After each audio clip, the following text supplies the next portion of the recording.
Every day on this channel, I go through everything Elon said on X in the last 24 hours. And here's how many times Elon posted about each subject today. I'll go through everything he said about each subject before moving on to the next one. And starting with SpaceX, Elon says that this slide needs an update, but gives a rough idea of what we're aiming for with V3 of Starship and V4. He says version 3 should be built and tested, maybe flown by the end of this year. And you can see version 3 of Starship will have almost 3 times the payload to orbit that version 2 has. It'll be 1.3 meters taller, and the booster liftoff thrust will increase, the ship initial thrust will increase. And then you have version 4 coming in 2027, and that will be a big jump in height and in weight, and the payload to orbit will roughly double. Tesla Economics responds saying, but V2 is good enough to get to Mars, or do we need to wait for V3 and V4? Elon says V3 is already going through production, only one more V2 left to launch. Version 3 can get to Mars and might, but version 4 is more likely, and version 4 comes in 2027. And Space to Do It replied saying, when's the technical presentation? Elon says that was done on the SpaceX live stream on Sunday.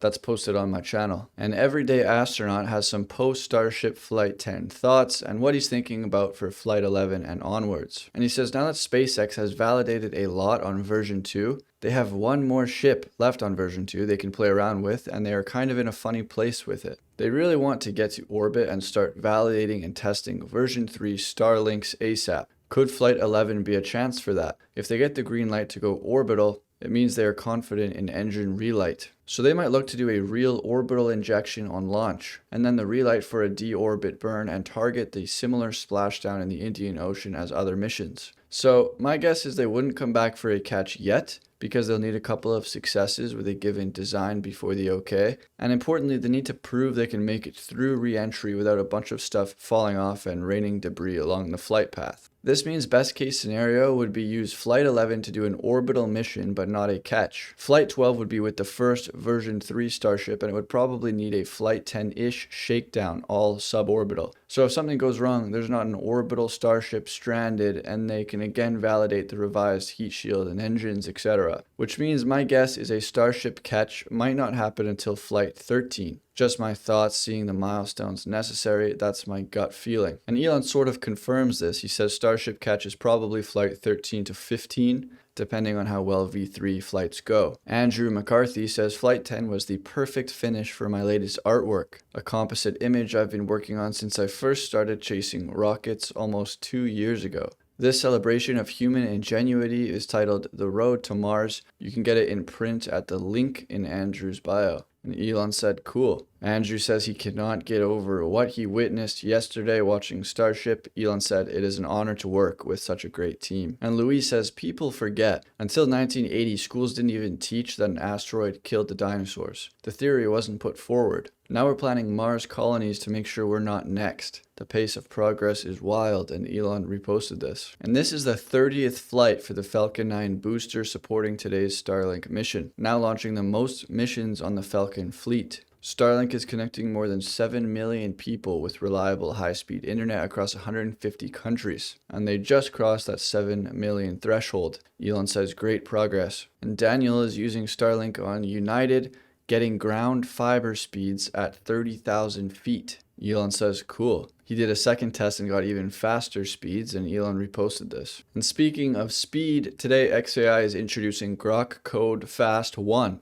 a speedy and economical reasoning model that excels at agentic coding. Elon quoted it saying, try Grok Code v1.0 and let us know what needs to improve. We'll evolve fast to meet your needs. And Grok 2 is now #1 trending on Hugging Face. And Elon says it's a good model, sir. And Noland Arbaugh is the first patient to ever get a Neuralink chip in his head. And he says, I just updated my ChatGPT and opened up a chat to the words get out typed at the bottom. Thoroughly creeped me out. Henceforth, I'll be using Grok. And ByteDance just made more money than Meta for the first time in history. They made about $500 million more in Q2. And if you don't know, ByteDance owns TikTok. Elon says, wow. And the Houston Chronicle says for years, experts in Houston have been studying the idea of building massive tunnels under the area to divert floodwaters and save lives and property. Now Elon Musk's tunneling company is quietly being pitched for the job despite the fact it builds much smaller structures than previous county proposals. This Texas congressman says, oh my God, the shock, the horror. A lifelong Houstonian and Texas congressman spoke to the smartest man on planet Earth about solving a generational flooding issue in our city that no one else will fix. What a complete joke. Elon replies saying boring company tunnels will work and cost less than 10% of alternatives. If more flow is needed, additional tunnels can be built, and furthermore, they can route water from many parts of the city, not just one. And Ashok says it would be cool to just chat with the X algorithm. Like, hey, don't show me any of the Swift-Kelsey engagement things, and then it just cleans up the feed. And Elon agrees. Yeah, that'd be cool. Now, I'm sure you guys have heard of this girl already who pulled out 2 weapons when she was being creeped out by an illegal migrant in the UK. She thought she was going to be raped, so she pulled out these weapons to defend herself, and then she was arrested by UK police, and Elon and many other people on the internet are very concerned about that. Elon reposted this data today that shows sexual offenses in London by nationality. And British people, remember London is in Britain, are in 39th place for committing sexual offenses. People from Afghanistan commit the most sexual offenses in London. So after reposting that, Elon also replied to it with this post analysis. And you can see the data comes from the British Migration Control Center. And the data aligns with a 2022 Office for National Statistics report that indicated higher sexual offense rates among certain immigrant groups, though some peer-reviewed studies caution that socioeconomic factors and policing biases may skew these statistics,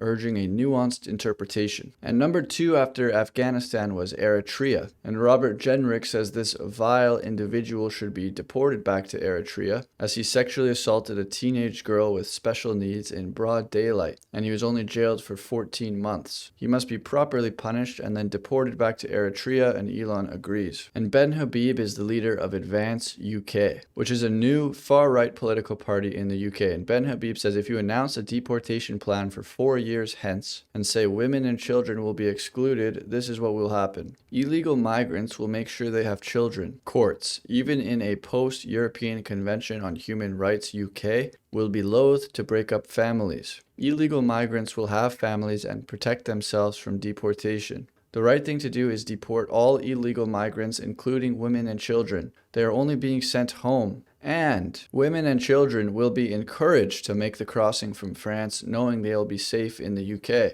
Illegal migration of women and children will increase. To cut out women and children from deportation is to undermine your deportation plans. Then, to make matters worse, to say Northern Ireland will remain in the ECHR because of the Belfast Agreement is to totally undermine your deportation plan, because all illegal migrants wishing to avoid deportation will go to Northern Ireland. Northern Ireland thrown under a bus again at the same time. The Reform Party deportation policy amounts to stupidity. Elon quotes this and he says exactly correct. A similar tragedy unfolded in the US back when anyone with a child was allowed entry in the spirit of being humanitarian. This unfortunately backfired, resulting in a massive child trafficking, physical abuse, and rape, as evil criminals would snatch kids to use as a Get Into America free pass. And Rupert Lowe is the leader of Restore Britain, and he truly detests the Home Office, posting a picture of a headline saying, "Rights of asylum seekers trump the people of Epping." The Home Office argues. Elon quotes this saying, "A government against its people." And the Shopify CEO says 4chan is suing the UK government over their speech laws. The opening is quite something. It reads, "The internet is a global system of communication between computer servers, located in data centers around the world. Despite the internet's global reach,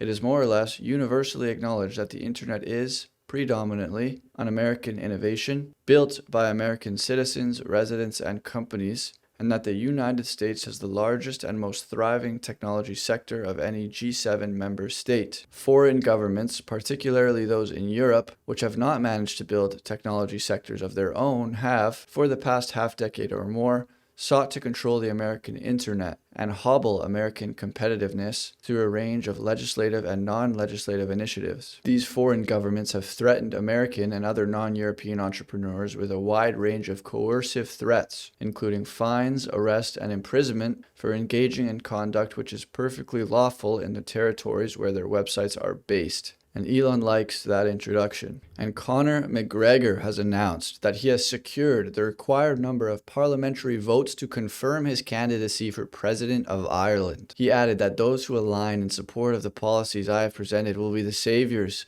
of our great nation. And Elon reposted this. And Sam Antar is a fraud investigator, and he says we exposed how George Soros converts tax-deductible donations into political campaigns through a $34 million pipeline, where Tides and Working Families Party coordinate to support candidates like Zoran Mamdani. Our investigation uncovered a $2 billion tax-exempt network that systematically converted charitable donations into political power. The numbers tell the story. So here's the basic scheme. Soros donates to his foundation to promote open society. It's tax deductible, and $8.4 million flows to Tides Foundation, $29 million flows to Tides Advocacy for political advocacy, and they coordinate with Working Families organizations supporting candidates like Mamdani. The smoking gun is reverse flows. After receiving almost $10 million from the Soros pipeline, Working Families organization sent $325,000 back to Tides entities. Independent charities don't do this. It's mathematical proof of coordination.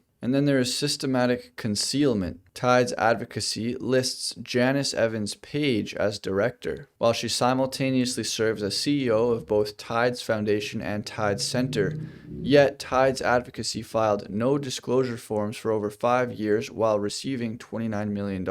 And then there was employer identification number scandals, where Working Families organization was using an EIN that actually belonged to International Earthlight Alliance, and then Tides Center was using an EIN that belonged to Think Outside the Box. And Deloitte auditors confirmed operational integration between Tides Foundation and Tides Center, requiring consolidated financial statements. Yet Tides Advocacy, sharing the same leadership, systematically concealed these relationships. So the scale was $34 million in documented flows between supposedly independent entities, $16 million in government grants flowing to organizations with political arms, $36 million in admitted political transfers by Open Society Institute, and over $2 billion in total network operations. The Mamdani connection is this network manufactured his grassroots campaign while maintaining the illusion of independent charitable work. The infrastructure that created his political rise operates continuously, creating candidates nationwide. And it matters because if charitable tax deductions can be systematically converted into political coordination through concealed control structures,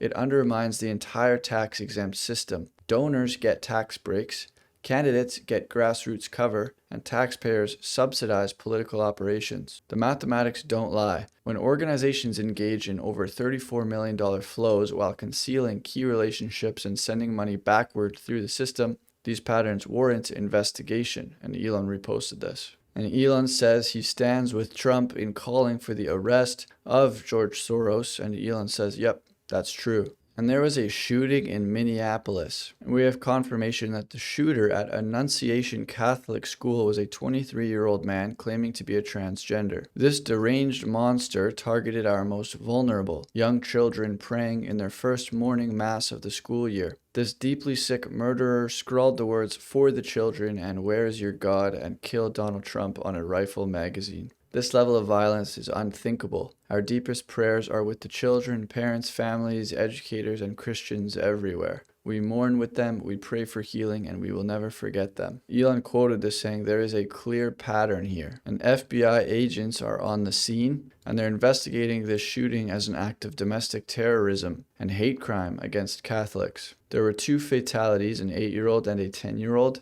In addition, 14 children and 3 adults were injured. The FBI will continue to provide updates on their investigation as they are able, and Elon says accurate. Donald Trump Jr. says, so you're telling me it will be out of the news in a few seconds. The only way it disappears faster is if he's trans. Elon replies saying violent crimes per capita by trans identifying individuals is 10 times higher than the overall population. Large doses of artificially administered hormones are driving them to extreme violence and murder. These extreme hormone treatments should be withdrawn by the FDA. Amber Duke says if you look at the Washington Post's school shooting database and remove accidental discharges, gang violence, police shootings, etc., there have been 4 mass school shootings since 2023. 2 of the perpetrators were transgender. That's 50%. And Elon reposted this. And Palmer Luckey says the Department of War had a much better track record than the Department of Defense. Elon says Department of War is the honest name. It should be changed back, in my opinion. And we've been seeing this post over the last few days. There are 902 billionaires in the US and 55 in the UK. Who is the one who bought Twitter for free speech?